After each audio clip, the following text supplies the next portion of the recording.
रीवा जिले में main crops अगर हम बात करें तो खरीफ में पैडी और सोयाबीन की खेती की जाती है और उसके बाद रबी सीजन में वीट की और चने की।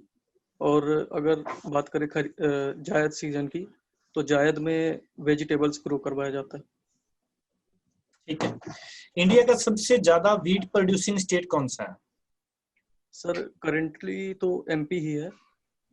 ओके, ठीक है। और वीट का सीड रेट कितना होता है? सर वीट का seed rate 100 kg to 125 kg तक रहता है। पर हेक्टेयर या पर एकड़ या पर मतलब per hectare. Per hectare, okay. Yes. And wheat की स्पेसिंग कितनी होती है? सर वीट की स्पेसिंग 22.5 सेंटीमीटर रो टू रो होती है और प्लांट टू प्लांट इसकी 5। यील्ड कितनी होती है? सर यील्ड नॉर्मली वेराइटी के ऊपर डिपेंड करती है, बट सर एवरेज यील्ड की बात करें तो 25 से 30 कुंटल पर हेक्टेयर। 25 से 30 कुंटल, ठीक है। और आप जो है फार्मर फैमिली से बिलोंग करते हो? नो सर, मैं फार्मर फैमिली से नहीं। तो आपने एग्रीकल्चर को क्यों चूज किया एज ए ग्रेजुएशन में? सर मेरा इंटरेस्ट एग्रीकल्चर पे था, बट यहाँ पे सर मेरी जो स्कूल्स हैं यहाँ पे मेरे तहसील पे, तो यहाँ पे 11th और 12th में एग्रीकल्चर सब्जेक्ट नहीं था, तो मैंने फिर इसलिए बायो किया, बायो से 11th और 12th। और उसके बाद एग्रीकल्चर में इंटरेस्ट क्यों था? सर मेरे मतलब बहुत सारे मेरे घर के आसपास के लोग फार्मिंग करते हैं, तो मैंने बचपन से वो देखा है, तो इंटरेस्ट उस तरफ गया है मेरा। ठीक है। कोई ऐसी मेडिसिनल क्रॉप बताइए जो कि आपकी एमपी में ग्रो होती हो। सर मेडिसिनल में sir sorry sir, I don't idea. कोई बात नहीं, फिर क्या हुआ। चलिए दिव्या मैम आपकी turn. Okay, Nishant. Yes ma'am. कैसी आपकी प्रिपरेशन चल रही है इंटरव्यू के लिए? ठीक चल रही है मैम। कैसा बैंकिंग के लिए क्या क्या चीजें आपने प्रिपेयर करी हैं? क्या आप बैंकिंग के लिए प्रिपेयर कर रहे हो? एज सबको पता होता है कि हम एग्रीकल्चर तो पढ़ते हैं, लेकिन इंटरव्यू के लिए हमको बैंकिंग भी प्रिपेयर करना होता है। तो क्या आप बता सकते हैं मुझे एनपीए के बारे में कुछ? क्या है NPA? Ma'am NPA is non performing assets. अगर कोई बैंक किसी व्यक्ति पर्सन को या फार्मर्स को जो लोन देते हैं, तो अगर वो व्यक्ति टाइम पे रिपे नहीं कर पाते हैं, तो उसे 90 डेज के बाद एनपीए के अंडर में क्लासिफाई कर दिया जाता है। और ये सिचुएशन एग्रीकल्चर के लिए क्या है? एग्रीकल्चर किस तरह से उसमें एनपीए किया जाएगा? क्या कंडीशन है कि अगर किसी फार्मर ने लोन लिया है तो उसको एनपीए को कब कंसीडर करेगा बैंक? मैम 2 हार्वेस्टिंग सीजन के बाद, इसमें हाँ 2 हार्वेस्टिंग सीजन के बाद उसे एनपीए क्लासिफाई कर दिया जाता है एनपीए के under in terms of short duration crop. Yes ma'am. Okay, ठीक है। और एटीएम को कैसे आप एक्सप्लेन करोगे? What is ATM? Ma'am ATM का full form automated teller machine होता है, और इसका यूज मेनली कैश विड्रॉल के लिए यूज करते हैं। और एटीएम को मेनली इस्टेब्लिश किया जाता है बैंक्स के द्वारा, और इसलिए इस्टेब्लिश किया जाता है क्योंकि बैंक में क्राउड को कम किया जा सके। ओके। और हाउ डिजिटलाइजेशन, जो डिजिटलाइजेशन है वो कैसे बैंकिंग सेक्टर को हेल्प कर रहा है? कैसे बैंकिंग के साथ साथ वो हम एक कॉमन लोग पीपल को भी जो है वो हेल्प बेनिफिट दे रहा है? क्या है डिजिटलाइजेशन का जो बेनिफिट है? आप क्या समझते हो एक आम जीवन में क्या बेनिफिट्स आए हैं डिजिटलाइजेशन के, और क्या इसके डिसएडवांटेज है, क्या नेगेटिव पॉइंट आप इसके बताओगे? अगर आपको कुछ पॉजिटिव बताने हैं तो टेल मी समथिंग, वन और two negative point regarding it, कि डिजिटलाइजेशन क्या क्या बेनिफिट हुआ है और क्या इसके डिसएडवांटेज। मैम डिजिटाइजेशन का सबसे बड़ा एडवांटेज जो हमें मिला है वो टाइम हमारा कहीं ना कहीं लॉसेस कम हो रहे हैं, क्योंकि अगर मनी ट्रांसफर करनी है हमें तो हम मोबाइल के थ्रू ही कर सकते हैं एक अकाउंट से दूसरे अकाउंट में। तो ये सबसे बड़ा एडवांटेज है।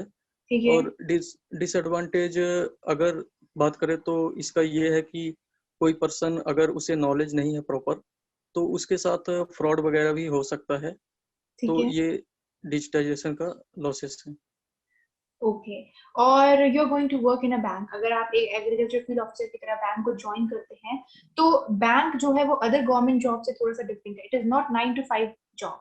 अगर Yes, other sir. Government sectors की बात करें तो आई थिंक 9 to 5 जॉब जो है गवर्नमेंट सेक्टर का होता है, बट बैंक के केस में 9 to 5 नहीं है. Sometime you have to do work till 10 o'clock, sometime you have to even extend your working hour because of the work, because of the condition in the bank. Okay, तो उसके लिए क्या आपका lookout होगा, कैसे आप इतने स्ट्रेसफुल कंडीशन में you will deal with these things, because you have to deal with the money. वहां पे अगर एक भी जीरो, एक भी पॉइंट इधर उधर हुआ तो यू हैव टू पे for that. you will be the person who will be responsible for it. आप ही रिस्पॉन्सिबल होंगे उस चीज के लिए. तो उस चीज को आप कैसे क्या क्वालिटीज हैं आपके अंदर जो आप जिसमें बैंक आपको भरोसा कर सकता है कि आप उस ऑपरेशन को और बैंक में अपनी रिस्पॉन्सिबिलिटी को बहुत अच्छे से कैरी फॉरवर्ड करें. Yes ma'am. मैम, मैं एक्चुअली बिजनेस फैमिली से हूँ जहाँ पे बिजनेस लोग करते हैं. तो मेरा स्ट्रांग पॉइंट ये है कि मैं हार्ड वर्किंग नेचर का हूँ. तो मुझे अगर ज़्यादा वर्क भी करना पड़े तो मुझे कोई दिक्कत नहीं होगी. मैंने वर्क किया है अपने घर पे भी और लोगों की सहायता भी की है अपने बिजनेस में भी. तो मैं समझता हूँ कि मुझे कोई प्रॉब्लम नहीं होगी. और अगर कोई प्रॉब्लम होगी भी तो मैं उस सिचुएशन के हिसाब से मैं डील कर सकता हूँ. मेरे अंदर ये कैपेबिलिटी है. ओके ओके, ठीक है Nishant, very good, you are going good for your interview. I will pass to Nishant, कुछ बाबा साहब के बारे में बताओगे? Sorry sir. बाबा साहब जो मतलब भीमराव अंबेडकर के बारे में कुछ बताओगे आप? सर, बाबा साहब भीमराव अंबेडकर हमारे संविधान के फादर बोले जाते हैं. उन्होंने ही कॉन्स्टिट्यूशन को गठित किया था. कहाँ से थे वो? सर सॉरी सर, इसके बारे में नॉलेज नहीं. आपके मध्य प्रदेश से थे वो? Yes sir. तो आपको इंटरव्यू के लिए इनके बारे में जरूर, क्योंकि बहुत फेमस पर्सनैलिटी रहे, मतलब हैं हमारे संविधान का पूरा उन्होंने कमेटी को लीड किया था. तो इसके बारे में थोड़ा रेडी रहिएगा, ठीक है? Okay okay. और आपने बोला बिजनेस फैमिली से बिलोंग करते हो. अब आप मेरे को बात बताइए, अगर कोई फार्मर है, वो लैंडलेस है, ठीक है, उसने 1 लाख रुपए का लोन ले लिया था अपने शीप के ऊपर, ठीक है. अब वो क्या कह रहा है कि उसके बाद आप जो जा रहे हो उसको कि जो रुपया है वो वापस कीजिए, और उसने मना कर दिया, साफ बोल दिया कि मेरे पास रुपया नहीं है. तो बैंक को कैसे वापस मतलब रुपया लेके आओगे? कोलैटरल फ्री लोन है वो. Yes sir. इसके लिए पहले मैं उनसे रिक्वेस्ट करूंगा कि वो लोन को रिपे कर दें. और अगर उन्होंने नहीं किया तो मैं फिर अपने सीनियर्स से बात करूंगा कि वो क्या कहते हैं, फिर उस हिसाब से मैं डिसीजन लूंगा. ओके, क्या डिसीजन हो सकते हैं, आपको क्या लगता है? सर, अगर उन्होंने रिपे नहीं किया तो फिर एनपीए में वो चला जाएगा.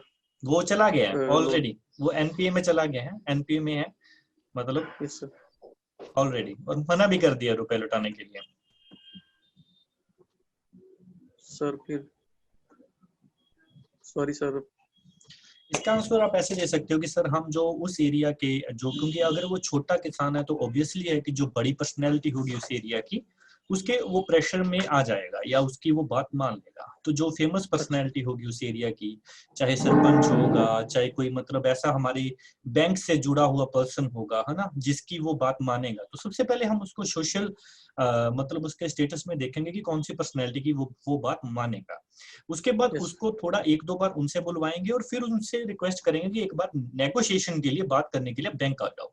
जैसे वो बैंक आएंगे तो उसके साथ हम क्या करेंगे कि कुछ ज्यादा उसे बोलेंगे कि हम टर्म में कर देते हैं आपकी लोन, कब तक टर्म में कर दीजिए, या जैसे आरएम वगैरह से डिस्कस करके अगर हमें आरएम वगैरह बोलते हैं कि इसका इतने परसेंटेज भरवा लो, तो उसके बोल देंगे सारा मत भर, इतने परसेंटेज भर दे, या उसका इंटरेस्ट वगैरह माफ कर देंगे. तो कई सारे ट्रिक्स अपन अपना सकते हैं, ठीक है. तो ऐसा एक अपन काम कर सकते हैं. अजय सर, आपका question. Nishant, yes sir. Baba Saheb जो हैं, इनके नाम क्या, बाबा क्यों लगे, मतलब ये क्यों लगाया बाबा? बाबा क्यों लगा? आजकल सभी क्या बाबा लगा देते हैं, लेकिन इनके नाम क्या बाबा क्यों लगा दिया?